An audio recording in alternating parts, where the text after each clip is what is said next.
all know that treating people with certain amount of respect or kindness, like if they deserve it, should it kind of comes back to you. When you treat people with respect, you treat people, you're not ragging people or whatever. You treat them good, they tend to treat you good in return. Most likely. Most likely, yeah. But then we also know that sometimes when you fuck with people, when they get a chance, they're gonna fuck with you back. Oh yeah, most definitely. Oh yeah. Well, check this out, man. Years ago, this happened to me. It happened to my father. Right? So check this out. One time, this is early 80s, I think, right? Early 80s. Me and my brother were hanging with my father. My father had gone down to Connecticut, and he was doing something. I can't even remember exactly what it was. And my mother was in Puerto Rico at the time. So and she took my sister. So he had us. He had the boys and whatever. I'm pretty sure not by choice. But we were with him, my brother, and I was probably like 6, maybe 7, somewhere around there. My brother was a little older. So we go with him, and we're going to some place in Hartford, right? And there's a bunch of his friends there and whatever, and like we're just in the back seat. I'm sitting in the back seat, and I'm all excited because he says, "Oh, we're gonna leave," and this was like about 5 o'clock, and I knew at I think 7 or 8, right? PBS was gonna have a shark special. Sure. Like this is pre-Shark Week? Pre-Shark Week. This was PBS. Yeah. Remember, this is back in then we only got 3 channels. Yeah.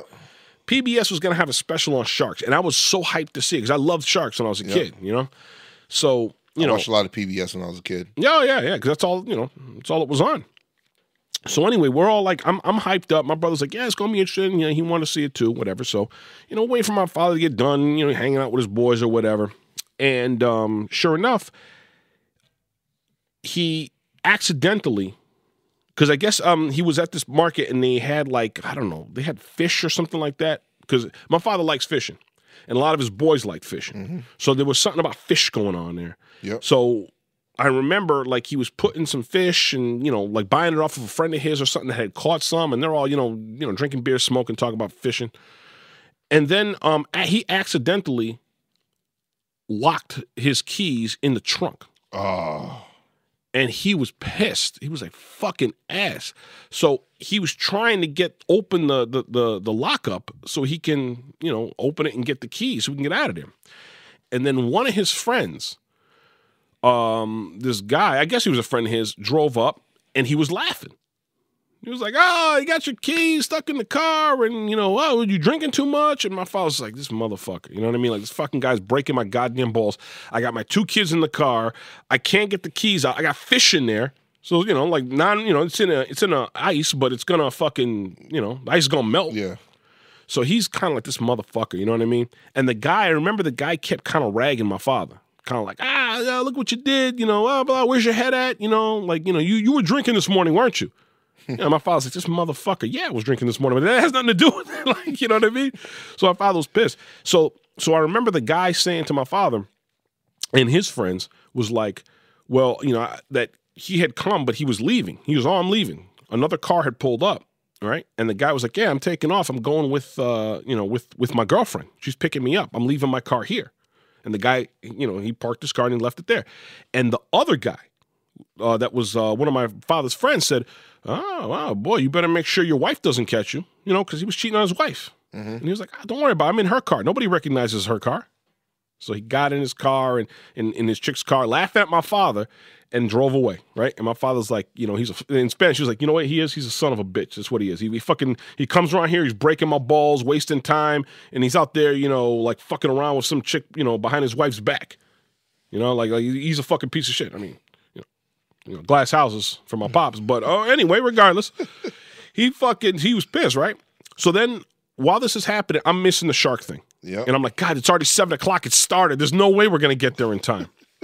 The sun is going down. So my father's friend says, listen, let me call Chino. There's always a Chino. There's always a Chino. Yeah. And it's always some Hispanic guy that has a slight Asian-y look to him, and they call him Chino. And he's a jack of all trades. Yeah, let me call Chino. And Chino's gonna, he's good at this stuff. Which, with Hispanic people, when you say he's good at this stuff and locks, that means he's not that good, but he No, can. no. But he knows how to do it. No. When Hispanic people, especially around that time, when they say, "Oh, he's good at messing with locks," that means he fucking breaks into shit. That's what it means. So fucking, he calls him up. He goes back in there, calls the guy up.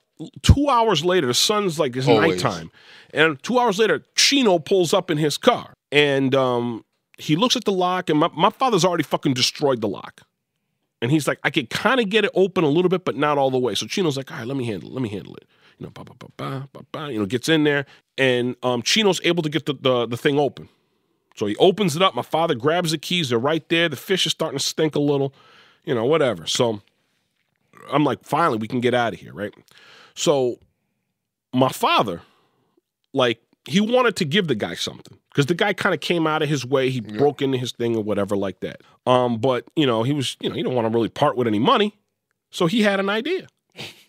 So he told his friend who's related to Chino, he says, hey, listen, you know, let me do Chino a favor. Basically, he kind of told him, you break into cars, don't you? And he's just kind of, yeah. You know, yeah. He goes, well, listen, my friend parked his car over here and he wants to get rid of it for the insurance money. Yep. So take his car and, you know, you could sell it for parts. He doesn't, and the guy's like, he's a friend of yours? He goes, oh, yeah. He's been trying to get rid of that car forever. Go ahead and break into the car, take it, and then just fucking take it and do whatever you want with it. Sell it for parts and blah, blah, blah, blah. And he goes, really? He's like, yeah. He goes, he said it's okay. Mind you, the guy he's talking about, the car, was the fucking, like, the guy that was motherfucking the guy that was motherfucking him and ragging him, it was his car. So he told Chino, break into his car, take his car, and fucking sell it for parts or whatever, because this guy doesn't mind. Yeah. He wants you to steal his car. So sure enough, Chino goes in there, and I'm sitting there watching it. Chino's got a Slim Jim, and he's like, gets into the car. The other guy, my father's friend, is laughing. My father's laughing. And he goes, and the guy goes, opens it up, and he's like, yeah, it opened up fine. Went in there, 2 minutes later, and he goes, and so he goes in. So in lieu of payment, he told him to steal that motherfucker's car. So the guy drives off, waves to my father.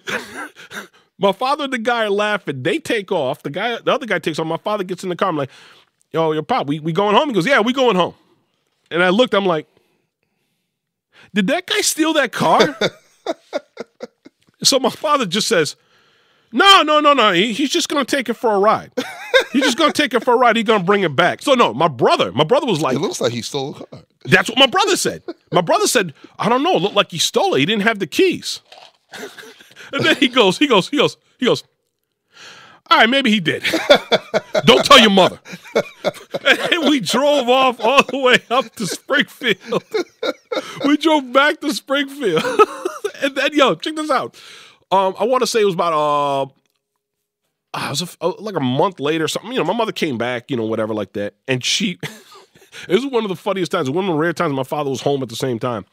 And my father was at the table, right? And I'm sitting at the table. So my mother asked me, my mother asked my father, did you take the kids and, you know, while I was gone? And he goes, oh, yeah, we went out and did stuff and blah, blah, blah, blah, whatever. And she turned to me and was like, well, did anything interesting happen? And I was like, well, and then I stopped myself and looked at my father. My father just kind of looked at me, kind of like, you know, shut your mouth. I'm like, nothing. And then my father like was reading the paper and he kind of like ruffled the papers up and kind of put them back over his fucking face. Like, you see, he's teaching responsibility how to shut up. Yeah. Look, don't tell him yourself. What he's teaching me to do. Not to snitch. Stop snitching. Stop snitching. Oh, dude, I wish I could have been there to see that look on that guy's face when he got back there and his car was gone. I should ask my father whatever fucking happened to that, man. Listen, we might have listeners who are related to that guy that got his car stolen. All right, then we need to end this podcast right now. Chino might be listening right now. In Beijing, stealing shitty cars.